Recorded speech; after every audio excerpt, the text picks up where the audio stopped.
So this morning I had done a program at the temple, and I had promised one of the devotees that I would give a lecture this evening on the mind. So today I'm going to give two lectures, one on the Śrī Īśo and the other are from the 6th chapter of the Bhagavad Gita, talking about the importance of controlling the mind.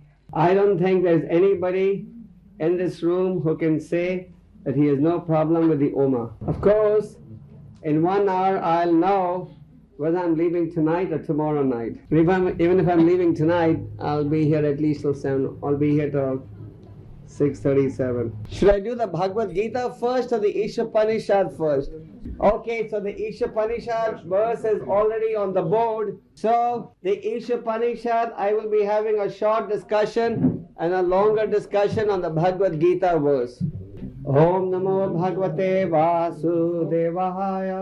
Om Namo Bhagavate Vasudevaya. Om Namo Bhagavate Vasudevaya. Om Namo Bhagavate Vasudevaya. Om Namo Bhagavate Vasudevaya.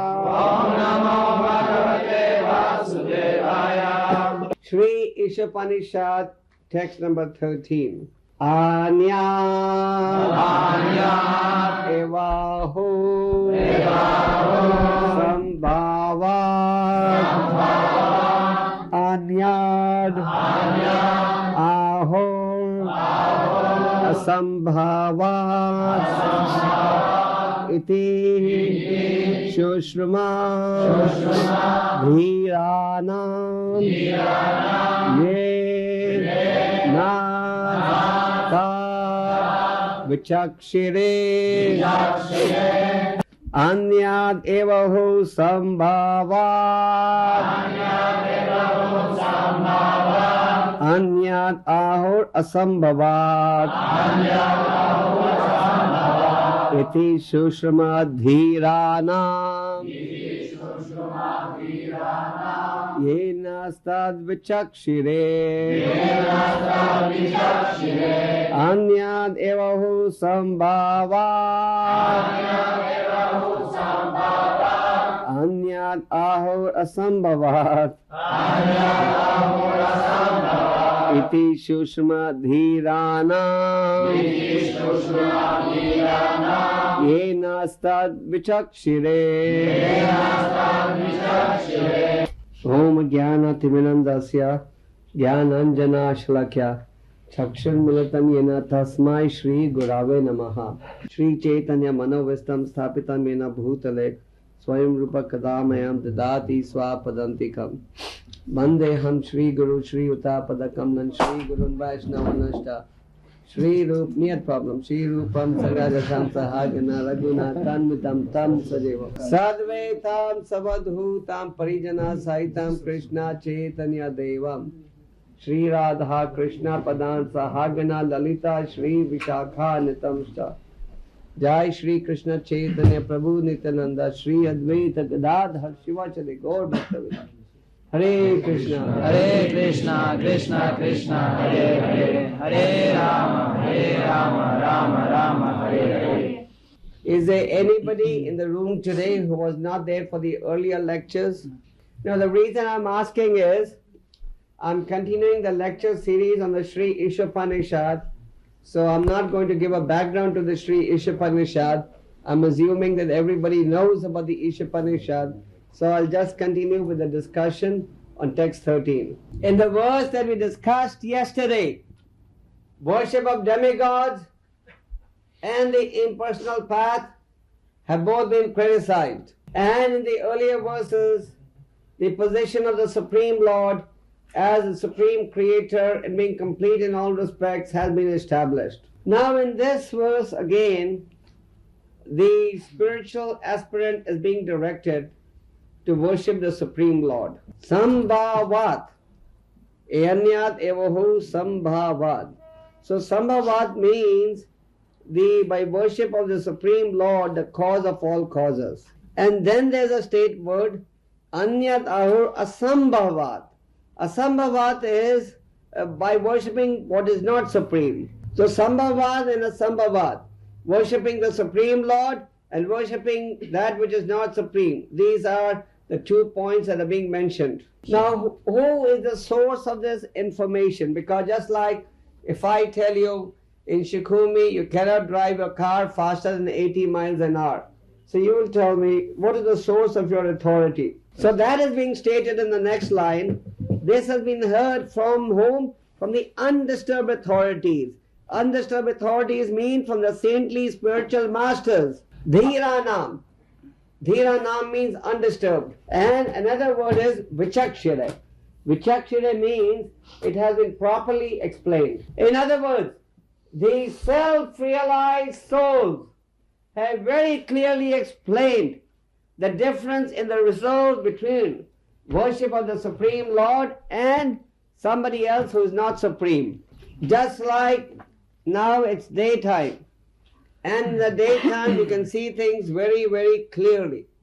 So sometimes in English there's a saying, as clear as black and white. Or so in other words, the statements about the difference between the results in worship of the Supreme Lord and either the demigods or the impersonal path is so clear that anybody who's studying the Vedic scriptures will know the difference. There's no confusion and nothing is left vague. In the purport to this verse, Prabhupada brings up many important points in support of the points being made in this verse. First point that's being made is how one should receive knowledge. And according to this verse, one should receive knowledge from the authorized bona fide disciplic succession. One must hear from a bona fide acharya who is undisturbed. Not just acharya, but a bona fide acharya who is undisturbed. This word undisturbed is very, very important. Undisturbed means who is not agitated in any situation. The bona fide acharya is not one who gets disturbed the moment there is little agitation. Therefore, Rupa Goswami has stated, Vacha Vegam, Manasa Krodha Vegam, Jiva Vegam, Udapasta Vegam. Only such a person can make disciples who is in complete control of the body, mind and senses. The bona fide spiritual master knows the difference in the results of Supreme Lord and that which is not supreme because he has heard it from his spiritual master. So this verse completely rejects the argument that regardless of the type of worship we take, the end result is going to be the same. If we worship the Supreme Lord according to his instructions, then certainly we will reach the supreme abode. But if we worship different demigods, then we will reach the abode of these demigods. And if we worship Maya, then you will either take your birth on this earthly planet or in the lower spaces of life. We worship Maya by following Maya. So, the Vedic scriptures do not tell us that regardless of what you do, the result is going to be the same. Unfortunately, our foolish rascals, they use the Vedic scriptures to just approve their concocted viewpoint. But if we study the scriptures with the help of a bona fide guru, then we can understand that what they are saying, what the Vedic scriptures say, is very clear as black and white. Evam panampara praptam iman rajasva vidu sa kalena mahata yogo nashta parantapa. Bhagavad Gita states that the supreme science was received through this chain of disciplic succession, and the saintly kings understood it in that way. But in course of time, the succession was broken, and therefore the science as it appears is to be lost. Bhagavad Gita is not spiritual knowledge which is only 5,000 years old. Bhagavad Gita was recorded 5,000 years ago because 5,000 years ago marked the commencement of the age of Kali. But the Bhagavad Gita was first spoken to whom? Evam Panapara Praptam Iman Rajasva Vidu. It was first spoken to the sun god Vivaswan. So Prabhupada says that the Bhagavad Gita has been on the earthly planet for the last 2 million years. So, why did the Lord give this knowledge to Arjuna? Arjuna, if you analyze, was not a big yogi, he was not a sannyasi, he was a grihastha, like most of you probably are. He was in the household or ashram. But why was Arjuna selected to be the recipient of this knowledge? Arjuna was selected to be the recipient of this philosophy because Krishna said, you are my most confidential friend and devotee. Therefore you can understand the transcendental secrets of this great science. So please do not for a minute think that the Vedic science is not science and anyone can understand it in any manner. It has to be understood through the proper sources. Just like if you want to study physics or chemistry or biology or anything, you have to go to an institute where you have a professor who is trained in that branch of science who can train you. Not that you just catch any man on the street and tell him, "Sir, can you please explain to me what the laws of physics are?" So similarly, we also have to obtain the spiritual understanding from the right source. This is what this verse of the Ishopanishad is very clearly instructing us. Sometimes the people say that the Vedic culture is so broad-minded that anybody can just follow his own path and still get the same result. And you will meet many Hindus who say, "Oh, our religion is so liberal, you can do anything and still get the same mokshas, get the same result." No, this is not what it is. Unfortunately, because we want to distort it, we don't want to follow the real path, and because we are taking shelter of those who have distorted the real teachings, we seem to think that way. So, we have to, so those who say that the Bhagavad Gita and the Vedic literature gives us complete freedom are those who want to distort the real Vedic message. Krishna says in the Bhagavad Gita 14th chapter, Vedesha Sevarahem Eva Vedayo Vedantakrit Vedavid Eva Chaham. By all the Vedas I am to be known. So Krishna is clearly instructing the purpose of the Vedic study. So those who don't want to accept this conclusion, they try and give their own viewpoints. So this should be very clearly understood how we can receive this Vedic knowledge. If we receive this Vedic knowledge from the right source, then there will be no confusion. Just like you may hear any ISKCON devotee lecturing in any corner of the world, but you will never see any confusion. They're all talking the same point. And what is that same point that they are talking? That Krishna is the Supreme. You have never read anywhere in Prabhupada's books or heard anybody lecture that maybe Shiva is Supreme or Brahma is Supreme. No, Krishna is Supreme. And the means to understand Krishna is through the chanting of the Hare Krishna mantra. If you were to go to any of our Gurukul schools all over the world and ask the hundreds of children, who is God? They'll all give you one answer, Krishna. And if you tell them, can you draw the form of God? They'll all draw exactly the same picture. But if you go to some other children all over in different schools and say, who is God? They'll say, I don't know. And can you draw a picture of God?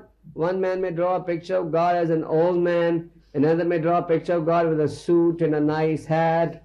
Another may draw a picture of God with, walking with a stick. Everybody is going to speculate. Did you all understand this point? Because you can see the difference between the Vaishnava devotees who have studied Prabhupada's books and those who have not studied Prabhupada's books. The difference in their convictions about God. So, the truly learned individual is one who accepts Krishna as the Supreme Lord, not one who may have some degrees and so on. In the 9th chapter of the Bhagavad Gita, Krishna says, Na mam duskritino mura prapadyantena devata mayaya partha jnana ashram bhavan ashritaha. He says there are 4 types of people who don't understand my supreme position, Arjuna. Mura. Mura means the hard-working beast. I think in your country the muras or the zoo, the asses are just in the zoo. But in India you can find the asses on the road also. So you all may not have much experience with asses, but I have seen asses. They work very hard from morning to night carrying load on their back. Similarly there are the materialist muras. They work very, very hard like the ass and they have no time for Krishna. So mura word has 2 meanings, ass and fool. Na mam daskita mura prapadaya and nadama. Naradama means those positions people may be occupying very important positions in society, but they don't understand the goal of life. Just like somebody may be the head of Moscow University or the head of the country or whatever, but if you ask him what is the goal of life, I do not know. Mayaya partha jnana. This refers to those who may have academic degrees, educational qualifications, but they don't accept Krishna. Just like when I came to your country in 76, I had a very lengthy meeting with one professor at Leningrad University who had published few books on Krishna. But during our meetings, it became clear to me that he's written books on Krishna, but he doesn't accept Krishna as supreme or even God. So, Maya Partha Jnanas, they have very high degrees. Just like yesterday I was telling you about Dr. S. Radhakrishna. He was the first ambassador from India to your country and the ex-president of India, and he's a recognized philosopher and scholar all over the world. But in his translation of the Bhagavad Gita, he has completely distorted Krishna's teaching. Because he's so learned, people are saying, oh, if Dr. Radhakrishna says it is like this, then it must be like this. So in the Maya Partha Jnana refers to those who may have academic learning, but who don't surrender to Krishna. And Ashram Bhavan Ashritaha, those who are openly miscreant, those who are openly atheistic, they openly say there is no God. And you ask them, oh, if there is no God, then who is creating this nice weather? Who is providing the resources in the earth? Who has created this beautiful nature? You don't know. No answer. So this verse is saying, those who are dhira, completely in self-control, only they can give you knowledge of God. Not the half-educated spiritual masters. The half-educated spiritual masters compromise on everything. Just like, of course, in your country things are very tight, so you don't have much exposure. But if you go to England or America, there are hundreds of sadhus and swamis who may have gone from India, and in their presentation they're all giving their own distorted versions. So, the half-educated spiritual masters, they gave us the distorted version. Instead of pouring water on the root of the tree, pour water on the branches and the leaves. If you pour water on the branches and the leaves, the tree is not going to get any strength. When you are hungry, and if you don't put food in the mouth, and just put food in the hand and the leg, its body is not going to become strong. Therefore, we must direct our attention towards the Supreme Lord, the cause of all causes. By worshipping the Supreme Lord, the cause of all causes, one can achieve freedom from the cycle of birth and death. But otherwise, even if you worship the demigods, you may be elevated to higher planets, but unless you again take shelter of the process of devotional service to Krishna, you cannot be liberated from the cycle of birth and death. So, the process of devotional service is so powerful that anybody who comes in contact with this process will benefit. Just like fire. Fire is so powerful that whether it is an adult or a child, anybody who places his hand on fire is going to get his hand burnt. So, similarly, devotional service is so powerful, knowingly or unknowingly, anybody who comes in contact with this process will get the benefit. Therefore, we must know the science of God. We are having these lectures on the science of God. Why? Because once you understand the science of God, then you will develop the determination to reject the temptations of the illusory energy. But if you don't understand the science of God, if you don't know the greatness of God, then you think that Maya is sweeter than God. Therefore, we must study these scriptures. Like I gave the example the other day. I said just knowing that God is great is not enough. These other religions may just say God is great. We must know how great God is. Then we know how subordinate we are. And then we know the importance of surrendering to that greatest of all personalities. So unless we free ourselves from the influence of passion and ignorance, and eventually also from the influence of goodness, one cannot appreciate the process of pure devotional service, because pure devotional service is even beyond the level of goodness. Therefore, the Ishopanishad is again and again reminding us who is the Supreme Lord. In the Bhagavad Gita, for example, we see that on numerous occasions, Krishna is repeating the same point again and again. Why? Because repetition is necessary in order to drive the point home. We are so conditioned to Maya that even though we hear every day that we must chant, we must read, we must be attentive, we still get covered by Maya and forget our duties. Therefore, we have to remind ourselves about the greatness of Krishna by studying the scriptures. So anyone, regardless of his background, anybody who takes shelter of Krishna's path can be freed from the cycle of birth and death. Therefore Krishna says, Sarva dharmam paritajya mam ekam sharanam rajat aham tvam sarva parpa bhaya mokshami masuchaha. Give up all varieties of religiousness and just surrender to me. So regardless of whether you're Hindu, Muslim, Christian, what your background may be, anybody who surrenders to Krishna through the process of devotional service is guaranteed complete protection by Krishna. So it is very important that when we wish to obtain knowledge on dharma, we go to the right source and just not catch anybody on the street and ask him, what do you think about religion?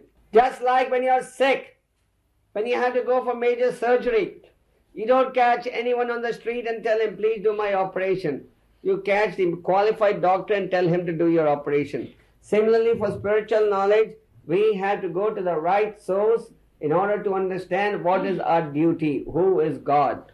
So, in the purport, Prabhupada also makes the point that there should be no confusion that Narayan or Krishna existed even before Brahma and Shiva. That is, Brahma and Shiva are not superior to or equal to the Lord, but they are subordinate to the Lord.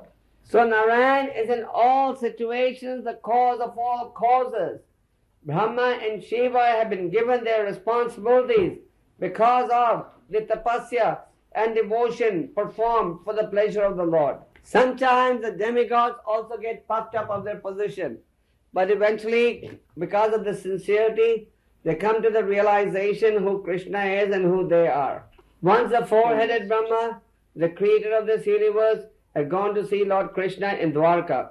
And just like when you see a big man, you have to give your card to the secretary. So Krishna also has secretaries guarding his palace. So Brahma went and told the doorkeeper, tell Krishna that Brahma has come to meet him.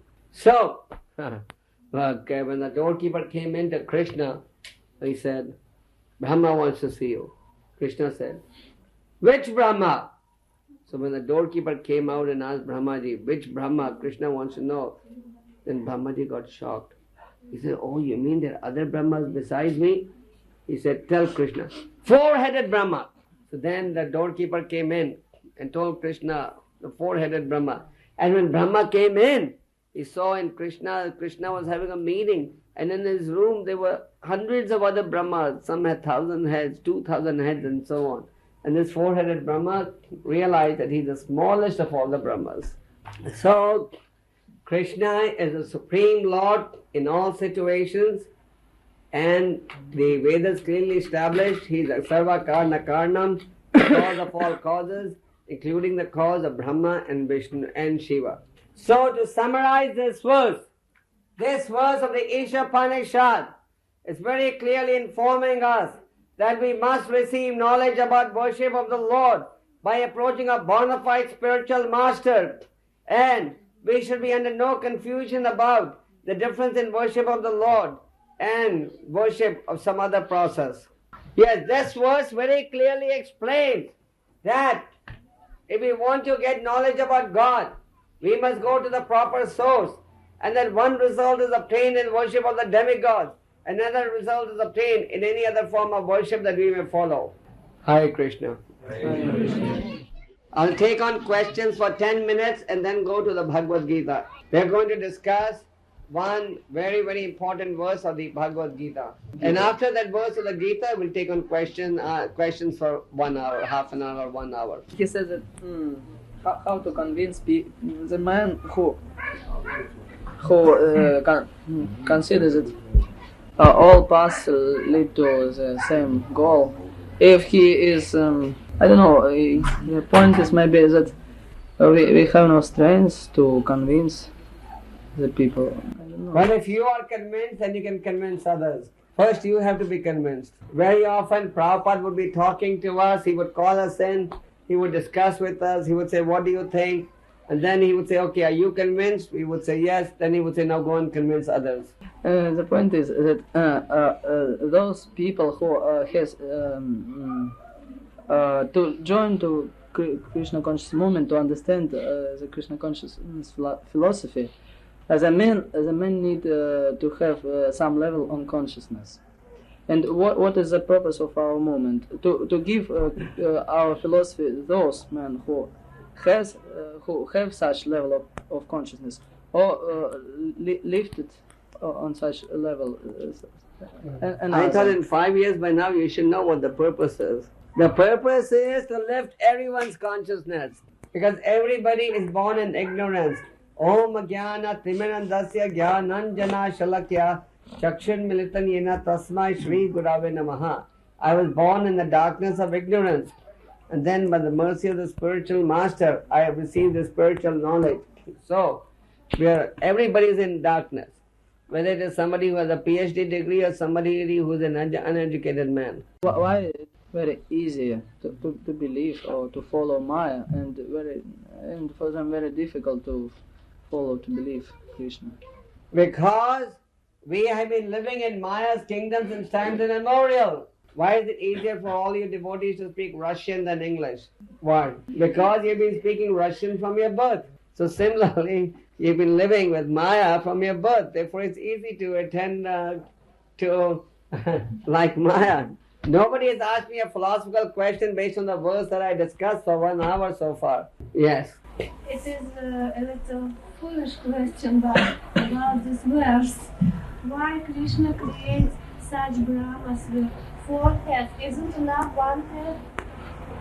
If you only had an idea of how complicated this material world is, 1 head is not enough. 4. And Krishna's creation is so complicated that sometimes some parts you need Brahmas with 2,000 heads, 1,000 heads. Krishna does things which nobody else can do. Otherwise he would not be God. But demigods are devotees of Krishna, and Krishna says that who serve my devotees serves me. And but serving to demigods is not,